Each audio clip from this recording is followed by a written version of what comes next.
1 Samuel pasal 19 ayat 1-24. Daud melarikan diri karena Saul menyerang dia kembali. Saul mengatakan kepada Yonatan anaknya dan kepada semua pegawainya bahwa Daud harus dibunuh.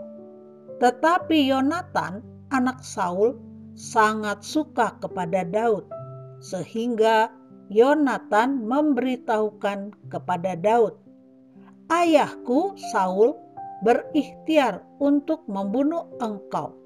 Oleh sebab itu, hati-hatilah besok pagi. Duduklah di suatu tempat perlindungan dan bersembunyilah di sana.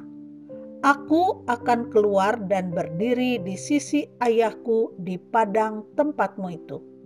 Maka aku akan berbicara dengan ayahku perihalmu. Aku akan melihat bagaimana keadaannya, lalu memberitahukannya kepadamu." Lalu Yonatan mengatakan yang baik tentang Daud kepada Saul ayahnya. Katanya, "Janganlah raja berbuat dosa terhadap Daud hambanya, sebab ia tidak berbuat dosa terhadapmu. Bukankah apa yang diperbuatnya sangat baik bagimu? Ia telah mempertaruhkan nyawanya dan telah mengalahkan orang Filistin itu. Dan Tuhan telah memberikan kemenangan yang besar kepada seluruh Israel. Engkau sudah melihatnya dan bersukacita karenanya. Mengapa engkau hendak berbuat dosa terhadap darah orang yang tidak bersalah dengan membunuh Daud tanpa alasan?" Saul mendengarkan perkataan Yonatan, dan Saul bersumpah, "Demi Tuhan yang hidup, ia tidak akan dibunuh." Lalu Yonatan memanggil Daud, dan Yonatan memberitahukan kepadanya segala perkataan itu.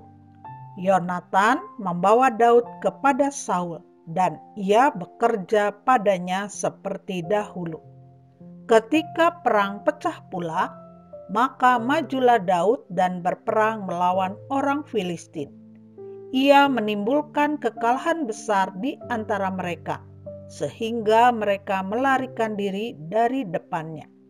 Tetapi roh jahat yang daripada Tuhan hinggap pada Saul ketika ia duduk di rumahnya dengan tombaknya di tangannya, dan Daud sedang main kecapi.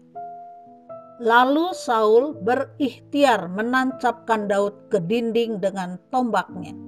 Tetapi Daud mengelakkan tikaman Saul, sehingga Saul mengenai dinding dengan tombak itu. Sesudah itu Daud melarikan diri dan luputlah ia pada malam itu.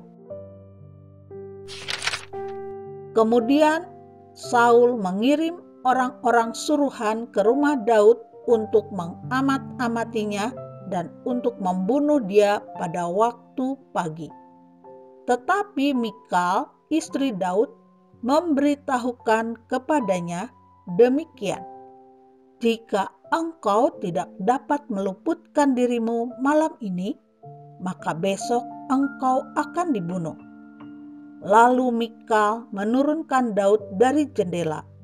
Ia pergi melarikan diri dan luputlah ia. Sesudah itu Mikal mengambil terafim dan menaruhnya di tempat tidur.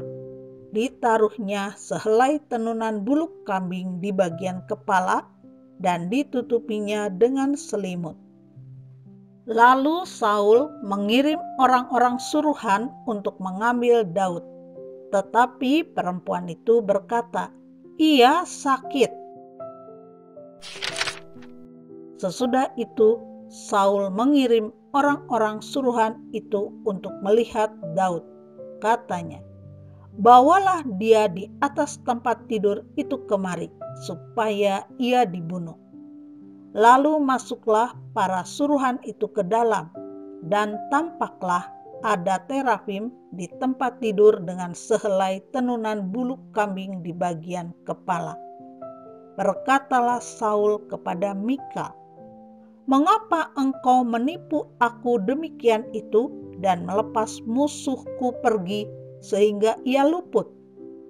Tetapi jawab Mikal kepada Saul, "Ia berkata kepadaku, 'Biarkanlah aku pergi.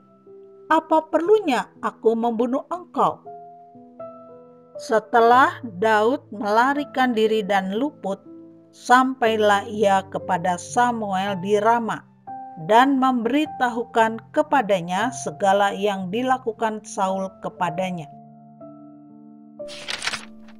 Kemudian pergilah ia bersama-sama dengan Samuel dan tinggallah mereka di Nayot.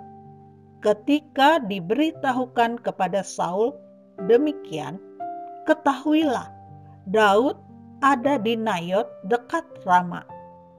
Maka Saul mengirim orang-orang suruhan untuk mengambil Daud. Tetapi orang-orang ini melihat sekumpulan nabi kepenuhan dengan dikepalai oleh Samuel. Dan roh Allah hinggap pada orang-orang suruhan Saul, sehingga mereka pun kepenuhan seperti nabi. Lalu hal itu diberitahukan kepada Saul. Ia mengirim orang-orang suruhan yang lain, tetapi orang-orang itu pun juga kepenuhan seperti nabi.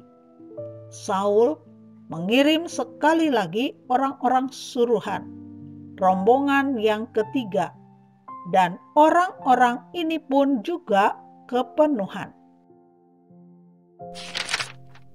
Lalu ia sendiri pergi ke Rama. Sesampainya ke dekat perigi besar yang di Seku, bertanyalah ia, katanya, "Di mana Samuel dan Daud?"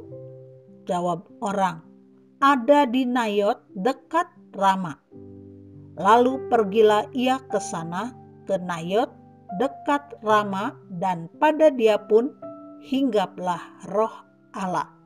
Dan selama ia melanjutkan perjalanannya, ia kepenuhan seperti nabi, hingga ia sampai ke Nayot dekat Rama.